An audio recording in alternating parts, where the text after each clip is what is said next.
Assalamualaikum warahmatullahi wabarakatuh. Perkenalkan, kami dari kelompok 4 akan membahas mengenai peraturan perundang-undangan dalam pemberantasan korupsi di Indonesia dan efektivitas peraturan perundang-undangan dalam pemberantasan korupsi di Indonesia.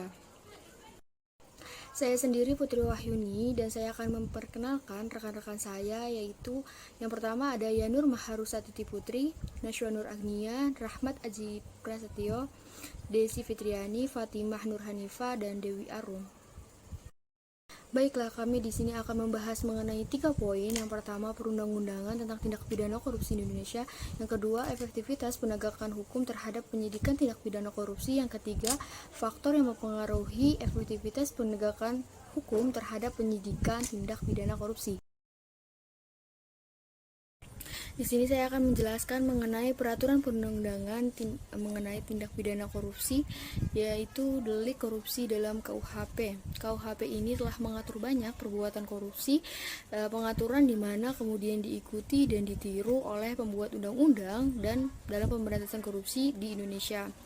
Namun demikian terbuka jalan lapang untuk menerapkan hukum pidana yang sesuai dan selaras dengan tata hidup masyarakat. Mengingat KUHP ini adalah warisan dari Belanda. Demikian delik korupsi yang ada di KUHP meliputi delik yang ada kaitannya dengan delik jabatan. Yang kedua ada peraturan pemberantasan korupsi penguasa perang pusat nomor PRT garing Peperpu garing 013 garing 1950. Peraturan yang secara khusus mengatur pemberantasan korupsi adalah peraturan pemberantasan korupsi penguasa perang. Nah, hal ini sangat penting untuk diketahui dari peraturan-peraturan di atas adalah usaha untuk pertama kali memakai istilah korupsi sebagai istilah hukum dan memberi batasan pengertian korupsi sebagai perbuatan-perbuatan yang merugikan keuangan dan perekonomian negara. Selanjutnya ada Undang-Undang Nomor 24 PRP tahun 1960 tentang tindak pidana korupsi. Undang-Undang Nomor 24 PRP tahun 1960 ini tentang pemberantasan tindak pidana korupsi yang pada mulanya berbentuk peraturan pemerintah pengganti undang-undang.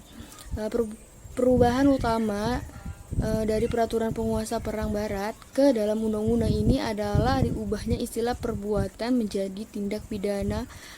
Selanjutnya ada Undang-Undang Nomor 3 Tahun 1971 tentang pemberantasan tindak pidana korupsi. Dalam periode 1970-an, Presiden membentuk apa yang dikenal sebagai Komisi 4 dengan maksud agar segala usaha memberantas korupsi dapat berjalan lebih efektif dan efisien. Dalam penyusunan Undang-Undang Nomor 3 ini relatif lancar, tidak mengalami masalah kecuali atas beberapa hal seperti adanya pemikiran untuk memberlakukan asas pembuktian terbalik. Undang-Undang Nomor 31 Tahun 1999 tentang pemberantasan tindak pidana korupsi. Pada tindak pidana korupsi di dalam Undang-Undang Nomor 31 Tahun 1999 sebetulnya tidak sungguh-sungguh suatu yang baru karena pembuat undang-undang masih banyak menggunakan ketentuan yang terdapat di dalam undang-undang sebelumnya. Namun, semangat dan jiwa reformasi yang dianggap sebagai roh pembentukan undang-undang baru ini diyakini akan melahirkan suatu gebrakan baru, terutama dengan diamanatkannya pembentukan suatu komisi pemberantasan tindak pidana korupsi sebagai suatu instrumen baru pemberantasan korupsi. Undang-Undang Nomor 20 Tahun 2001 tentang perubahan atas Undang-Undang Nomor 31 Tahun 1999 tentang pemberantasan tindak pidana korupsi. Undang-Undang Nomor 20 Tahun 2001 merupakan undang-undang yang lahir semat untuk memperbaiki kelemahan dan kekurangan undang-undang yang terdahulu. TAP MPR Nomor 11 MPR 1998 tentang penyelenggara negara yang bersih dan bebas korupsi, kolusi, dan nepotisme. TAP MPR ini di dalamnya memuat banyak amanat untuk membentuk perundang-undangan yang akan mengawal pembangunan orde reformasi, termasuk amanat untuk menyelesaikan masalah hukum atas diri mantan Presiden Soeharto beserta kroni-kroninya. Selanjutnya ada Undang-Undang Nomor 28 Tahun 1999 tentang penyelenggara negara yang bersih dan bebas korupsi, kolusi, dan nepotisme. Dalam undang-undang ini diatur pengertian kolusi sebagai tindak pidana, sedangkan nepotisme didefinisikan sebagai perbuatan penyelenggara negara secara melawan hukum. Dalam perjalanannya, undang-undang ini tidak banyak digunakan. Selanjutnya, ada Undang-Undang Nomor 30 Tahun 2002 tentang Komisi Pemberantasan Tindak Pidana Korupsi. Lahirnya undang-undang ini merupakan amanat dari Undang-Undang Nomor 31 Tahun 1999. Cara-cara pemberantasan korupsi yang luar biasa telah tercantum di dalam Undang-Undang Nomor 31 Tahun 1999, diantaranya mengenai alat-alat bukti yang dapat dijadikan sebagai dasar pembuktian di pengadilan, termasuk adanya beban pembuktian terbalik terbatas atau berimbang, di mana pelaku tindak pidana korupsi juga dibebani kewajiban untuk membuktikan bahwa harta kekayaannya bukan hasil tindak pidana korupsi. Dan yang terakhir, ada Undang-Undang Nomor 7 Tahun 2006 tentang pengesahan United Nations Convention Against Corruption or UNCAC 2003. Pemerintah Indonesia yang sedang menggalakkan pemberantasan korupsi merasa perlu berpartisipasi memperkuat UNCAC. Oleh karena itu, melalui Undang-Undang Nomor 7 Tahun 2006, ratifikasi dikecualikan atau diterapkan secara bersyarat terhadap ketentuan Pasal 66 Ayat 2 tentang penyelesaian sengketa. Baik, saya Yanur Maharuswati Putri, NIM 33020190071 akan menjelaskan mengenai efektivitas penegakan hukum terhadap penyidikan tindak pidana korupsi.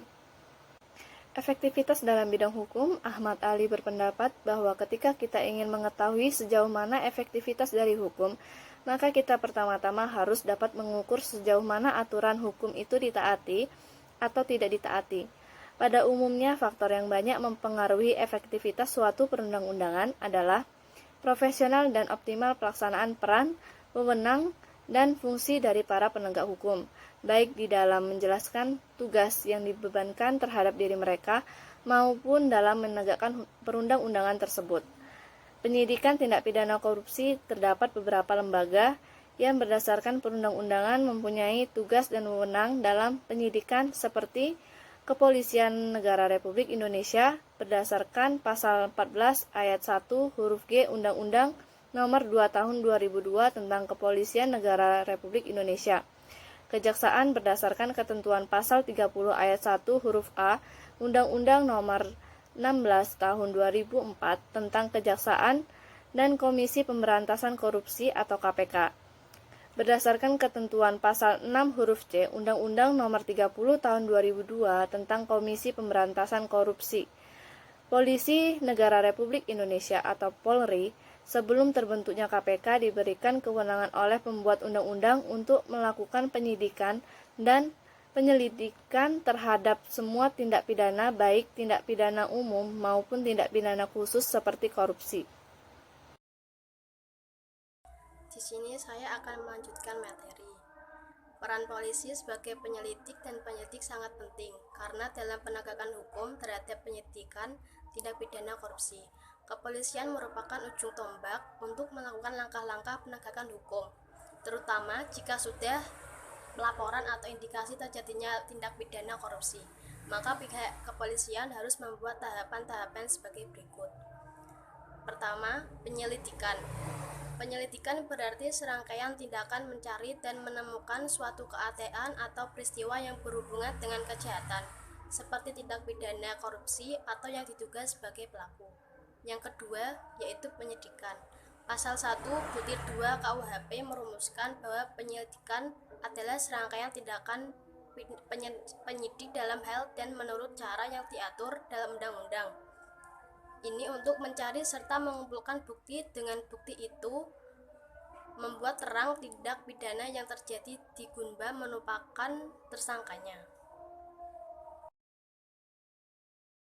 Di dalam efektivitas penegakan hukum terhadap penyidikan tindak pidana korupsi terdapat beberapa faktor yang mempengaruhi efektivitas penegakan hukum terhadap penyidikan tindak pidana korupsi tersebut, antara lain sebagai berikut.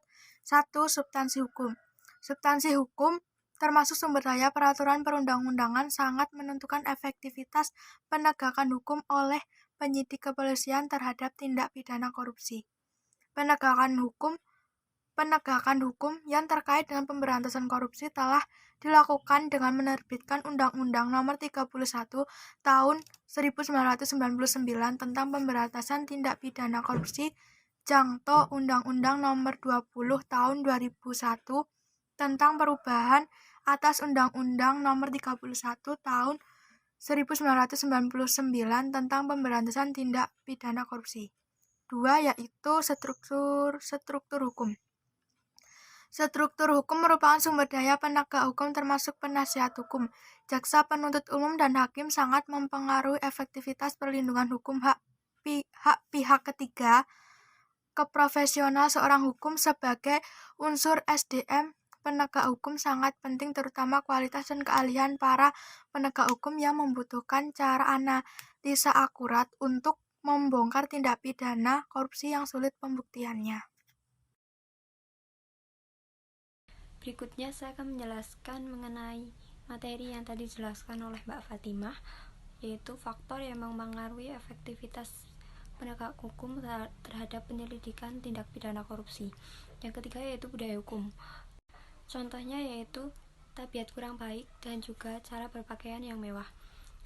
Contoh dari cara berpakaian yang mewah ini yaitu seorang pejabat yang memiliki fashion yang selalu menggunakan barang branded. Kita bisa lihat dalam LHKPN, yaitu laporan harta kekayaan penyelenggara negara, apakah di situ hartanya terdaftar atau tidak. Jika tidak, kita bisa melakukan penyelidikan. Berikutnya, faktor sarana dan prasarana. Faktor sarana dan prasarana yang mendukung penegak hukum oleh penyidik yaitu 1. Ketersediaan fasilitas yang memadai untuk melakukan pemeriksaan. 2. Pembuktian perkara tindak korupsi. Yang ketiga yaitu perlindungan hak pihak ketiga. Yang terakhir yaitu peran masyarakat. Peran masyarakat ini merupakan salah satu faktor yang mempengaruhi efektivitas penegakan hukum terhadap penyelidikan tindak pidana korupsi. Sama halnya dengan budaya hukum, peran serta masyarakat ini mengarah pada sikap dan cara bertindak penegak hukum.